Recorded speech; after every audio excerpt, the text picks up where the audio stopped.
Hello everyone, welcome to UGC Net with Preet. This side Preet your paper one and paper two commerce faculty. आज की इस video में हम commerce के लिए जो इम्पोर्टेंट टॉपिक्स हैं उनको देखने वाले हैं।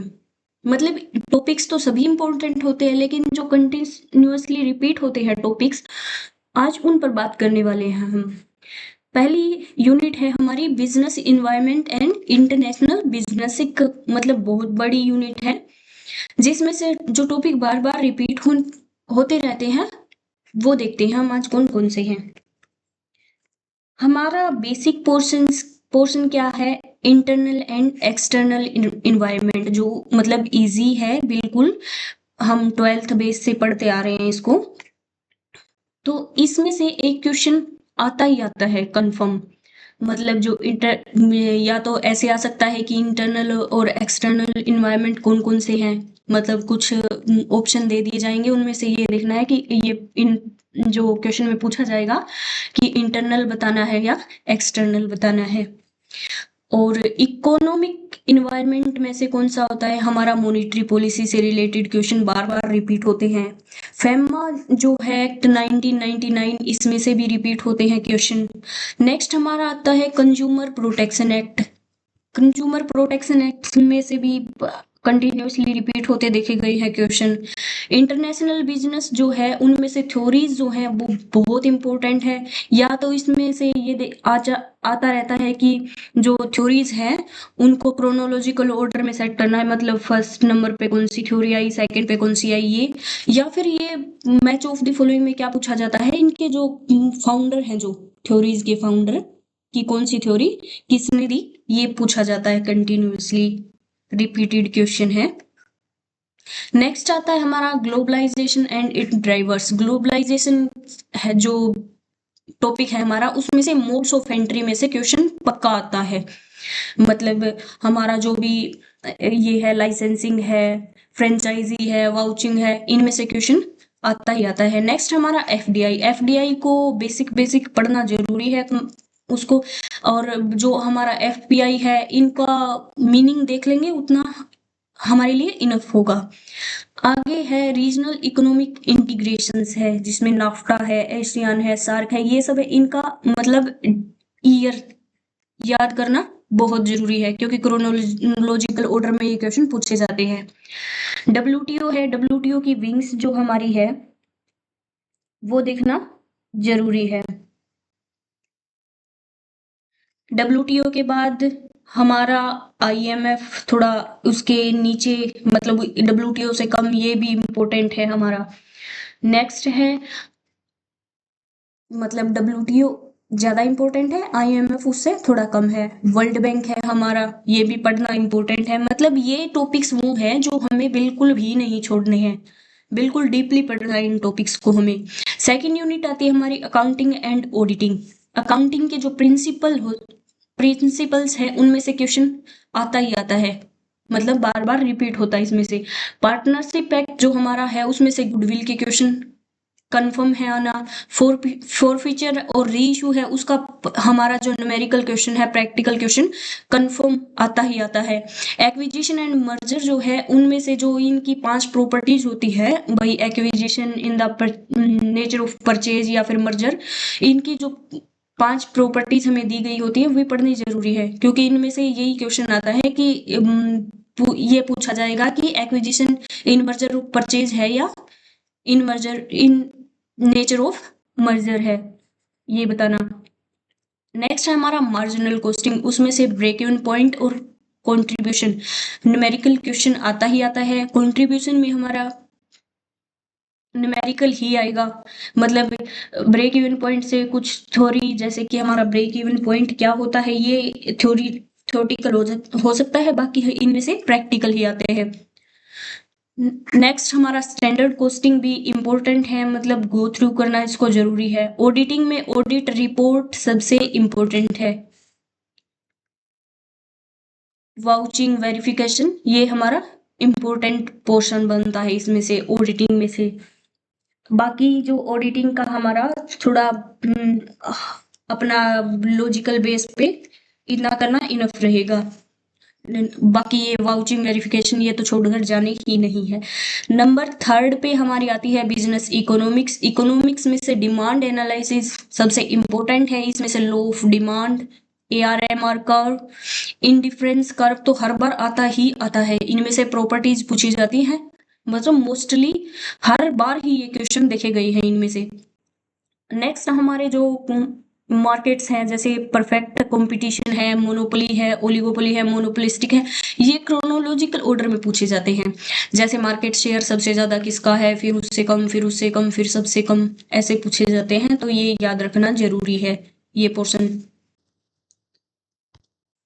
नेक्स्ट आता है हमारा बिजनेस फाइनेंस। फाइनेंस में से क्या क्या आता है, cost of capital, numericals, capital budgeting, numericals, working capital management की थ्योरी भी इम्पोर्टेंट है और प्रैक्टिकल तो इम्पोर्टेंट है ही है। कैपिटल स्ट्रक्चर की जो थ्योरीज होती हैं वो याद रखनी, वो तो हमें गो थ्रू करनी ही करनी है, क्योंकि थ्योरीज में से क्वेश्चन आता ही आता है हर बार कि कौन सी थ्योरी किसने दी है, कौन सी थ्योरी में क्या दिया गया है, ये आती है। और डिविडेंड डिसीजन की थ्योरीज है वो भी इम्पोर्टेंट है। बाकी बचा हुआ क्या है, हमारे जो फॉर्मूलाज है होते हैं, फॉर्मूलाज है वो दी मोस्ट इम्पोर्टेंट है। क्योंकि फॉर्मूलाज हमारे कैसे इम्पोर्टेंट है, एक तो हम अगर न्यूमेरिकल आता है हमारा तो उसको सॉल्व कर पाएंगे इनकी हेल्प से, हम अगर हमें प्रॉपर याद होंगे तो। दूसरा क्या आता है कि हमें फाउंडर दे दिए जाएंगे और फॉर्मूलाज, ये मैच ऑफ द फॉलोइंग में हर बार क्वेश्चन आता है, इनमें से एक ना एक क्वेश्चन। तो मतलब आप ये कह सकते हैं कि ये टॉपिक्स हमारे कौन से हैं जो मोस्टली रिपीटेड है, वो टॉपिक्स आज हमने लिए हैं। मतलब ये नहीं सोचना है कि बस इतने टॉपिक हम करेंगे हमारे एग्जाम के लिए इनफ है। ये टॉपिक्स कौन से हैं जो हमें पढ़ने ही पढ़ने हैं। नेक्स्ट आता है हमारा 5th, हमारी जो यूनिट है वो business state and research methods. इसमें से क्या, सेंट्रल टेंडेंसी में से क्वेश्चन आता है हमारा न्यूमेरिकल, मीन मीडियन मोड जो भी निकालना हमें दिया जाता है वो। कोरिलेशन रिग्रेशन की प्रॉपर्टीज प्लस न्यूमेरिकल आ जाता है, क्योंकि पीछे कोरिलेशन और रिग्रेशन से न्यूमेरिकल भी देखे गए हैं और प्रॉपर्टीज तो आती ही आती है। आगे आती है हमारी सैम्पलिंग टेक्निक्स जो है, कौन सी टेक्निक, सैम्पलिंग की टेक्निक अलग अलग है, वो दे दी जाएंगी कि ये कौन सी टेक्निक में से आता है। नेक्स्ट हमारा बायनोमियल एंड पॉइजन थ्योरम जो है वो भी इंपॉर्टेंट है। इनमें से हमारी ये दिए जाते हैं, जैसे कि एक बोल दिया NP/Q, NP इनके वेरिएंस और मीन्स निकालने, ये आता ही आता है हर बार। नेक्स्ट रिसर्च टाइप्स हमारे मतलब कौन सी टाइप कौन सी है, जैसे कि एक्सप्लेनेटरी है, फंडामेंटल है, इनमें से क्वेश्चन आता है। हाइपोथेसिस टेस्टिंग में से भी क्वेश्चन मतलब कंटिन्यूअसली रिपीट होता देखा गया है हमें। इसमें से हाइपोथेसिस टेस्टिंग में कि पैरामेट्रिक टेस्ट है या नॉन पैरामेट्रिक टेस्ट है, ये पूछे जाते हैं हर बार। इसमें भी हमारे जो फॉर्मूलाज हैं वो दी मोस्ट इम्पोर्टेंट है, क्योंकि मैच ऑफ द फॉलोइंग में बहुत पूछे जाते हैं। नेक्स्ट आती है हमारी BM एंड HRM। ये हमारी बड़ी यूनिट है, तो इनमें से क्वेश्चन भी ज्यादा बनते हैं। और ये यूनिट क्या है, हमारी डेप्थ में क्वेश्चन पूछती है। तो इन तैयारी के साथ साथ हमारी कंसेप्चुअल क्लैरिटी भी बहुत ज्यादा जरूरी है। हमारी जो मोटिवेशन थ्योरीज है, एक क्वेश्चन या 2 क्वेश्चन कंफर्म बनते ही बनते हैं इनमें से, जैसे कि कौन सी थ्योरी किसने दी है, ऐसे क्वेश्चन लगातार पूछे जाते हैं। लीडरशिप की थ्योरीज है वो भी मोस्ट इम्पोर्टेंट है। रिक्वायरमेंट एंड सिलेक्शन की जो प्रोसेस है वो कंटिन्यूसली पूछी जाती है। परफॉर्मेंस अप्रेजल भी इनके जैसा ही इम्पोर्टेंट हम मान सकते हैं, क्योंकि इससे कंटिन्यूसली जो क्वेश्चंस हैं वो देखे गए हैं। नेक्स्ट आती है हमारी अदर टॉपिक्स जो बच गए इनके अलावा, उनकी बेसिक अंडरस्टैंडिंग जरूरी है, क्योंकि अगर हम थोड़ा अंडरस्टैंडिंग हमारी अच्छी होगी तो हम क्वेश्चन में पकड़ थोड़ी अच्छी बना सकते हैं इन जैसी यूनिट्स में। नेक्स्ट आती है हमारी मार्केटिंग मैनेजमेंट। ये ये दोनों BM, HRM एंड मार्केटिंग हमारी जो आजकल का ट्रेंड चल रहा है उस पर ज्यादा बेस्ड होती है। मतलब ट्रेंड को समझ के भी हम अपने क्वेश्चन को आराम से सोल्व कर सकते हैं। आजकल का जो ट्रेंड है उसको देखना जरूरी है। जैसे कि उसमें क्या कर सकते हैं, क्या देख सकते हैं हम, जैसे कि प्रमोशन होता है जो प्रोडक्ट्स का, वो किस किस टाइप से होता है। जैसे कि आजकल क्या चल रहा है मार्केट में कि अब कोई प्रोडक्ट आ रहा है तो उसका प्रमोशन लोग कैसे कर रहे हैं, ये चीजें तो हम देखते रहते हैं ना। तो ट्रेंड को समझना जरूरी है। ट्रेंड को समझकर भी हम अपनी मार्केटिंग मैनेजमेंट यूनिट को अच्छे से कर सकते हैं। इसमें क्या देखना है, मार्केटिंग चैनल्स देखने हैं, इम्पोर्टेंट है। मार्केटिंग सेगमेंटेशन जो है वो भी इम्पोर्टेंट है, इसमें से भी रिपीटेड क्वेश्चन पूछे जाते हैं। प्रोडक्ट और pricing decision very very important है हमारे लिए। नेक्स्ट है हमारा प्रोडक्ट लाइफ साइकिल से भी मतलब हर बार क्वेश्चन देखने को मिल जाता है। नेक्स्ट आती है हमारी, और इसमें जो क्या है हमारा लॉजिकल बेस ज्यादा होता है, क्योंकि अगर हम ट्रेंड को समझ लेंगे तो उस अपनी लॉजिकल थिंकिंग से भी हम थोड़ा इसके आसपास जा सकते हैं। नेक्स्ट क्या आती है हमारी लीगल एस्पेक्ट्स ऑफ बिजनेस। इसमें से क्या क्या इंपॉर्टेंट है, Indian contract act very very important है। हर बार इसमें से 2-3 क्वेश्चन तो आते ही आते हैं, जिसमें valid contract, void contract, quasi contract, free consent, discharge, breach of contract, ये सब इंपॉर्टेंट है। Negotiable instruments very important. Companies act में जो मीटिंग्स होती है, कितनी मीटिंग्स मतलब कितने कितने टाइम बाद होती है, कितने उसमें मेंबर्स होते हैं, ये चीजें इसमें से पूछी जाती है। इंटेलेक्चुअल प्रॉपर्टी एक्ट भी हमारा बहुत जरूरी है। इसमें से इसमें क्या पूछा जाता है मेनली, मतलब हमारा कॉपीराइट का टाइम पूछा जाता है, मतलब कितने टाइम पीरियड के लिए हमारा कॉपीराइट होता है। जीएसटी के रिसेंट चेंजेस पूछे जाते हैं। अभी पीछे ही हमारे एग्जाम में क्या पूछा गया था कि हमारे सितंबर के बाद जीएसटी के रेट्स क्या क्या लागू हुए हैं। तो मतलब ये चीजें भी देखनी जरूरी है कि रिसेंट चेंजेस हमारे क्या हो रहे हैं।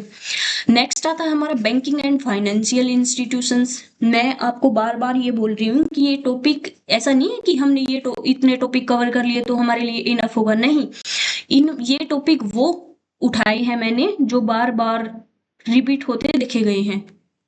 मतलब इन टॉपिक्स में से क्वेश्चन आते ही आते हैं। टाइप ऑफ बैंक्स इंपॉर्टेंट है। टाइमलाइन वेरी वेरी इंपॉर्टेंट है हमारी। क्यों? क्योंकि क्रोनोलॉजिकल बेस्ड क्वेश्चन बहुत पूछे जाते हैं इनसे कि कौन सा जो हमारा बैंक है कब आया, कौन सी DFIs कब आई, NBFCs मतलब कौन से कब लागू हुए। टाइप ऑफ मार्केट्स बहुत जरूरी है, प्राइमरी मार्केट और सेकेंडरी मार्केट। ये इसका थोड़ा बेसिक कर लेंगे वो हमारे लिए इनफ होगा।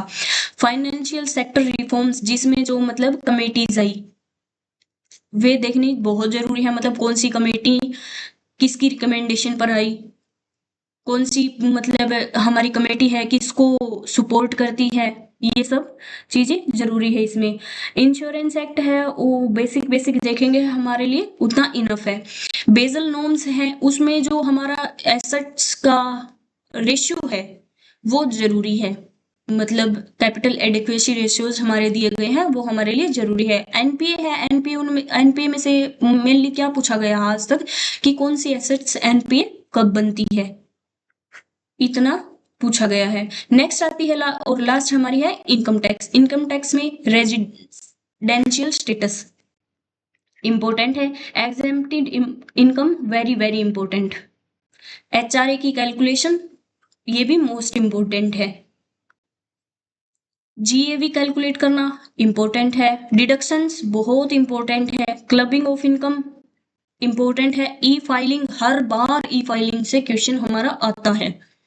टैक्स अवॉइडेंस, इवेजन और टैक्स प्लानिंग से हर बार क्वेश्चन आता है। और कुछ ये है जैसे कि हमारा इनमें से टॉपिक ITR का, ई फाइलिंग का ऐसा क्वेश्चन है जो एक भी एग्जाम ऐसा नहीं है जिसमें ना दिया गया हो। टैक्स अवॉइडेंस का मोस्टली रिपीटेड है, बार बार रिपीट होता है। तो ये हमारे टॉपिक्स ऐसे हैं जो कंटिन्यूअसली रिपीट हो रहे हैं। ये टॉपिक्स ऐसे हैं जिनको हमें डीपली पढ़ना जरूरी है। इन पर हमारी कॉन्सेप्ट पर क्लैरिटी बहुत अच्छे से होनी चाहिए, क्योंकि आज के टाइम पे क्या चल रहा है कि हमारे एग्जाम में बहुत ही डीपली क्वेश्चन पूछे जा रहे हैं, तो हमारी कंसेप्चुअल क्लैरिटी बहुत जरूरी है। तो लास्ट में मैं आपको यही बोलूंगी कि इन टॉपिक्स पर अपनी पकड़ अच्छे से बनाकर रखनी है, और बाकी जो टॉपिक्स है वो ऐसा नहीं है कि हम उनको छोड़ देंगे, उनकी तैयारी भी साइड बाय साइड जरूरी है, लेकिन ये टॉपिक्स जो है हमें बिल्कुल डीपली पढ़ने हैं, जरूर पढ़ने हैं, एक भी टॉपिक इनमें से नहीं छोड़ना है। आज इस वीडियो में इतना ही। नेक्स्ट वीडियो में हम जो पेपर 1 है उसके क्या क्या टॉपिक्स इंपॉर्टेंट है, कैसे उसमें हम अच्छे मार्क्स स्कोर कर सकते हैं, इस पर चर्चा करेंगे। आज के लिए इतना ही, मिलते हैं नेक्स्ट वीडियो में। वीडियो अच्छी लगे तो लाइक कीजिए, शेयर कीजिए और चैनल को सब्सक्राइब कीजिए। Thank you.